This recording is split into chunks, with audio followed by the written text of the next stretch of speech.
नमस्कार दोस्तों, मैं अर्जुन आपका स्वागत करता हूँ हिस्ट्री बाय अर्जुन के यूट्यूब चैनल में। तो दोस्तों आज की हमारी क्लास है दिल्ली सल्तनत की। दोस्तों आज की हमारी तीसरी क्लास है। तो दोस्तों वीडियो को अंत तक जरूर देखना ताकि सभी क्वेश्चन जो है आपको आसानी से याद हो जाए। साथ ही दोस्तों अगर आप हमारे चैनल पर पहली बार आए हैं तो हमारे चैनल को भी सब्सक्राइब कर लीजिएगा, साथ ही बेल आइकन को प्रेस कर लीजिएगा ताकि हमारे आने वाले वीडियो का नोटिफिकेशन जो है आप तक पहुँचता रहे। तो चलिए दोस्तों वीडियो को स्टार्ट करते हैं। तो आज की हमारी क्लास शुरू होती है दोस्तों बलबन से शुरू होती है। यानी बलबन से पहले जो है हमने पढ़ा था नसीरुद्दीन महमूद के बारे में, जो कि बलबन का जो है दामाद था। और बलबन का जो है नसीरुद्दीन महमूद ने जो है अपना नायाब मुमलिकात जो है बनाया था। नसीरुद्दीन महमूद का जो है अपना कोई पुत्र नहीं था, केवल एक पुत्री थी। तो इसी कारण जो है बलबन को उसने जो है अपना उत्तराधिकारी यानी नेक्स्ट राजा कौन बना था, शासक बना था बलबन। बलबन दोस्तों 1266 से लेकर 1287 तक जो है गद्दी पर रहा था। इसका शासनकाल जो है द्वितीय इलवरी वंश की शुरुआत जो है माना जाता है। याद रखें दोस्तों बलबन का शासनकाल जो है द्वितीय इलवरी वंश की शुरुआत जो है माना जाता है। प्रथम इलवरी वंश जो है नसरुद्दीन महमूद तक था, जो कि इल्तुतमिश का बेटा था। याद रखेंगे। अब देखते हैं दोस्तों बलबनी वंश। याद रखें दोस्तों, यानी द्वितीय इलवरी वंश को जो है बलबनी वंश भी जो है कहा जाता है। तो आज की क्लास में जो है बलबन के बारे में ही जो है जानेंगे और गुलाम वंश को आज की क्लास में ख़त्म कर लेंगे। और साथ ही खिलजी वंश के भी दोस्तों कुछ टॉपिक जो है पढ़ेंगे। पूरा नाम दोस्तों, पूरा नाम था इसका गयासुद्दीन बलबन, इसका पूरा नाम था। यह इल्तुतमिश का जो है एक गुलाम था। याद रखेंगे, यानी इल्तुतमिश का एक गुलाम था। इल्तुतमिश ने जो है इसको बचपन में खरीद लिया था। वास्तविक नाम क्या था इसका? बहाउद्दीन जो है वास्तविक नाम था बलबन का। उपाधि उलूग खां, यानी जब यह गद्दी पर बैठा था तो उलूग खां की उपाधि धारण करके जो है गद्दी पर बैठा था। यह उपाधि महमूद ने इसे दी थी। याद रखें दोस्तों, यह उलूग खां की उपाधि जो है महमूद ने दी थी बलबन को। शुरुआत में जो है ये अमीर शिकार बना बहराम शाह के समय। याद रखें दोस्तों बलबन जो है शुरुआत में अमीर शिकार बना था बहराम शाह के समय। अमीर शिकार यानी शिकार डिपार्टमेंट का हेड जो है बना था बहराम शाह के समय। और उसके बाद जो है अमीर आखुर बना, यानी घोड़े के अस्तबल का जो है प्रमुख बना था उसके बाद। लो एवं रक्त नीति मेवातियों के खिलाफ अपनाई। दोस्तों लो एवं रक्त नीति जो है बलबन ने किसके खिलाफ अपनाई थी? तो मेवातियों के खिलाफ जो है इसने लो एवं रक्त की नीति जो है अपनाई थी। तुर्क चहलगानी का अंत किया। दोस्तों तुर्क चहलगानी का जो है अंत किया। इल्तुतमिश ने तुर्क चहलगानी को जो है बनाया था। इसमें क्या होता था दोस्तों, इसमें जो है 40 सरदार यानी 40 ताकतवर सरदारों को जो है इसमें नियुक्त किया गया था। और इसको जो है तुर्क चहलगानी का जो है अंत किया था बलबन ने। और बलबन भी जो है इन्हीं तुर्क चहलगानियों में से एक सरदार था, एक अमीर सरदार था। इसने जो है इसका अंत कर दिया ताकि कोई भी सरदार जो है आगे चलकर गद्दी के लिए जो है आवाज़ नहीं उठा सके। इसीलिए जो है इसने सभी 40 सरदारों को जो है एक एक करके मरवा दिया ताकि कोई भी आवाज़ ना उठा सके दिल्ली के शासन के लिए, यानी दिल्ली का शासक बनने के लिए।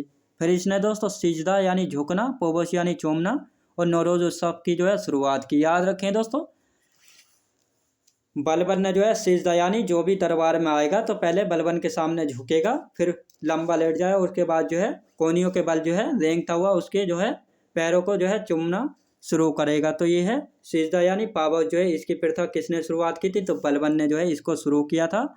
और साथ ही नौरोज उत्सव जो है इसने शुरू किया था, जो है कि एक ईरानी उत्सव था, जो कि 19 दिन जो है मनाया जाने वाला एक ईरानी त्यौहार था। याद रखेंगे।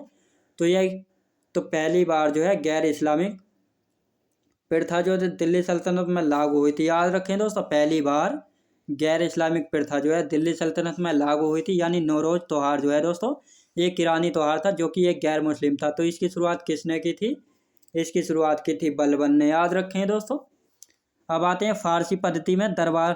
फारसी पद्धति में जो है दरबार का गठन किया था। याद रखें दोस्तों फारसी पद्धति में जो है दरबार का गठन किया था बलबन ने अपन। याद रखेंगे। अब आते हैं दोस्तों सैनिकों के लिए जो है नगद वेतन की व्यवस्था की। याद रखें दोस्तों सैनिकों के लिए जो है नगद वेतन की व्यवस्था की। याद रखेंगे। यानी इससे पहले दोस्तों इल्तुतमिश ने जो है सैनिकों को जो है इक्ता का टुकड़ा इक्ता देता था, लेकिन बलबन ने जो है सारी इक्ताओं की जांच की और पता लगाया कि पहले इक्ता जो है किन किन को दी गई थी, उनकी सभी की जांच करो और पता लगाओ कि इन इक्ताओं के मालिक कौन है और इन इक्ताओं को जो है कौन यूज कर रहा है, यानी प्रयोग में जो है ले रहा है। तो इस प्रकार इनकी जांच की गई। इसके बाद जो है जो सैनिक लड़ने लायक थे यानी जो सैनिक बनने लायक थे उनको जो है एकता दी गई, और जिन पर एकता थी वो लड़ने लायक नहीं थे तो उनको जो है नगद वेतन देने की जो है व्यवस्था की थी। और पूरे देश में यानी पूरे भारत में जो है सभी सैनिकों को यानी किसी को भी एकता नहीं दी थी, और सभी को नगद वेतन की शुरुआत जो है किसने की थी, तो वो अलाउद्दीन खिलजी ने की थी। सभी सैनिकों को नगद वेतन देने की शुरुआत।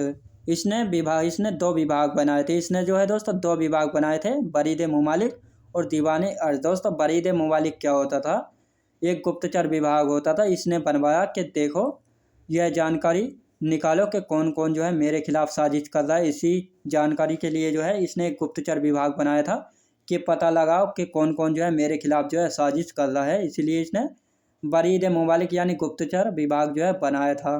दूसरा था दोस्तों दीवाने अर्ज यानी एक सैन्य विभाग जो है बनाया था। याद रखेंगे, दीवाने अर्ज एक सैन्य विभाग बनाया था जो कि सैनिकों की व्यवस्था यानी उनकी देखरेख या उनकी नियुक्ति वगैरह का काम सैन्य विभाग के लिए जो है बनाया गया था। बलबन ने न्याय विभाग की स्थापना की थी। दोस्तों बलबन ने जो है न्याय विभाग की जो है स्थापना की थी। अब आते हैं दोस्तों बलबन के समय। बलबन के समय जो है 1279 और 1285 में जो है मंगोल आक्रमण हुए थे। याद रखेंगे, यानी बलबन के समय 1279 और 1285 में जो है मंगोल आक्रमण हुए थे। साथ ही 1279 में जो है बंगाल में विद्रोह तुगरिल खां ने किया था। याद रखें दोस्तों 1279 में जो है बंगाल में विद्रोह तुगरिल खां ने जो है किया था, किसके खिलाफ, बलबन के खिलाफ। याद रखें दोस्तों बलबन के खिलाफ, यानी तुगरिल खां का पिता जो है तातार खां। तातार खां ने जो है बंगाल में जो है एक स्वतंत्र शासक की तरह जो है शासन कर रहा था। तो इसी प्रकार जो है बलबन ने उसको एक संदेश भेजा कि तुम जो है तातार खां तुम जो है स्वतंत्र नहीं रह सकते हो, तुमको जो है दिल्ली के अधीन रहना होगा। तातार खां जानता था कि बलबन जो है कैसा है, नहीं तो यहीं आ जाएगा। तो इसीलिए जो है तातार खां ने जो है बलबन की जो है अधीनता स्वीकार कर ली कि मैं दिल्ली के तख्त के अधीन रहने के लिए तैयार हूँ। आप जो भी मुझसे गिफ्ट या नजराना मांगेंगे मैं उसको देने के लिए तैयार हूँ। लेकिन तातार खां का पुत्र तुगरिल खां ने जो है कहा कि कौन है बलबन, कोई ज़्यादा बड़ा है, कोई ज़्यादा बड़ा नेता है बलबन, कि देख लेंगे बलबन को। अब जैसे ही बलबन ने कहा अपने पड़ोसी यानी अपने खास आदमियों से कि इसको समझाओ भाई, कि देखना उखना कुछ नहीं, इसको समझाओ। जब इसने बलबन ने अपने 2 खास आदमियों को तुगरिल को समझाने के लिए भेजा तो तुगरिल खां ने जो है उनको मार पीट कर जो है भजा दिया कि बलबन की तरफ से आए हो। तो इसी प्रकार जो है बलबन ने स्वयं आने का जो है निर्णय लिया। यानी बलबन पहली बार जो है दिल्ली से बंगाल के लिए जो है पहली बार दिल्ली से बाहर निकला, और साथ ही जो है किसी गुलाम ने जो है दिल्ली के तख्त के खिलाफ जो है खुली बगावत की थी। यानी इतिहास में जो है पहली बार 2 घटनाएं हुई थी। तो जब बलबन आया तो बलबन जैसे ही पता लगा तुगरिल खां को कि स्वयं बलबन आ रहा है, तो तुगरिल खां जो है भागकर छुप गया।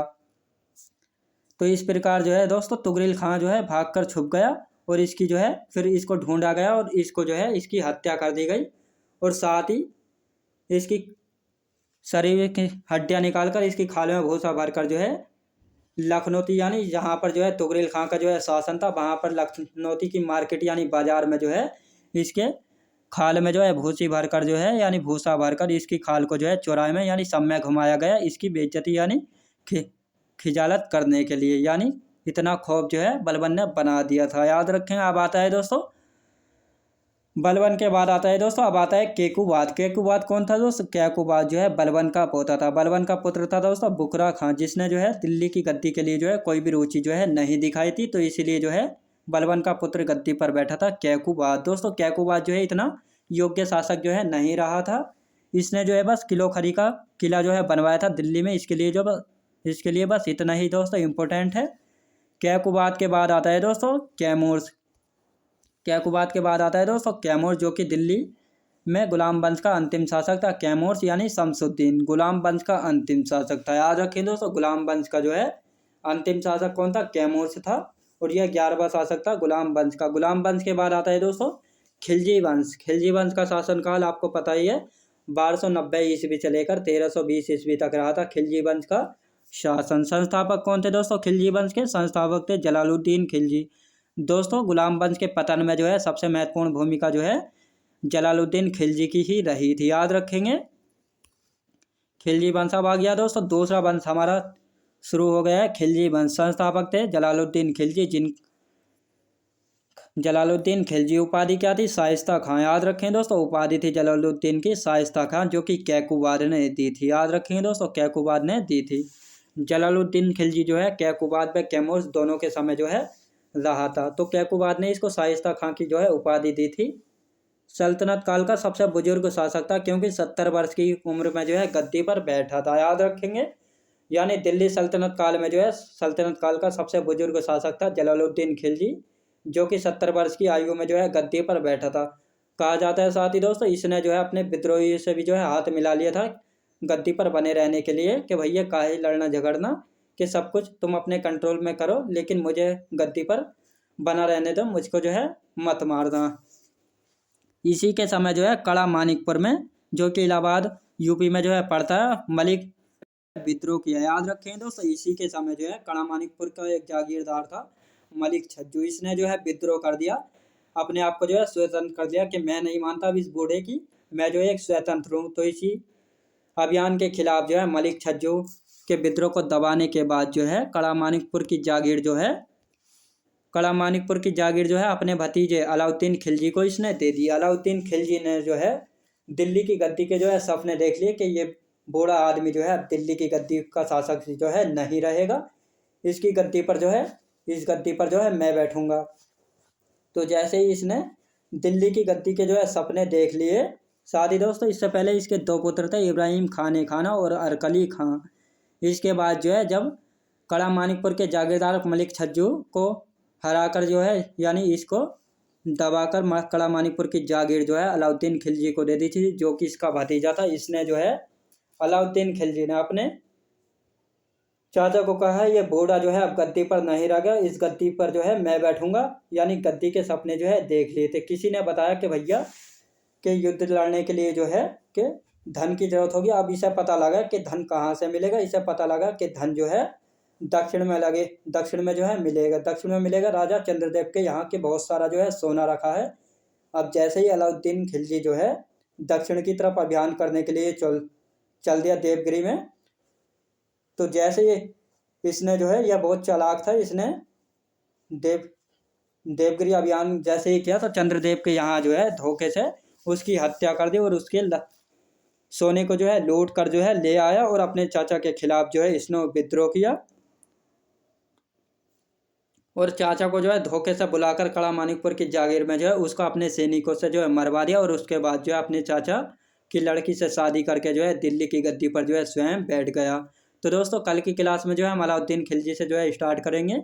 तो दोस्तों मैं उम्मीद करता हूँ आपको वीडियो की क्वालिटी, कंटेंट वगैरह सभी कुछ आपको पसंद आया होगा। पसंद आया तो लाइक शेयर और सब्सक्राइब करना बिल्कुल भी ना भूलें। साथ ही दोस्त अगर आप हमारे चैनल पर पहली बार आए तो हमारे चैनल को भी सब्सक्राइब कर लीजिएगा, साथ ही बेल आइकन को प्रेस कर लीजिएगा, ताकि हमारे आने वाले वीडियो का नोटिफिकेशन जो है आप तक पहुंचता रहे। तो चलिए दोस्तों मिलते हैं नेक्स्ट वीडियोज़ में।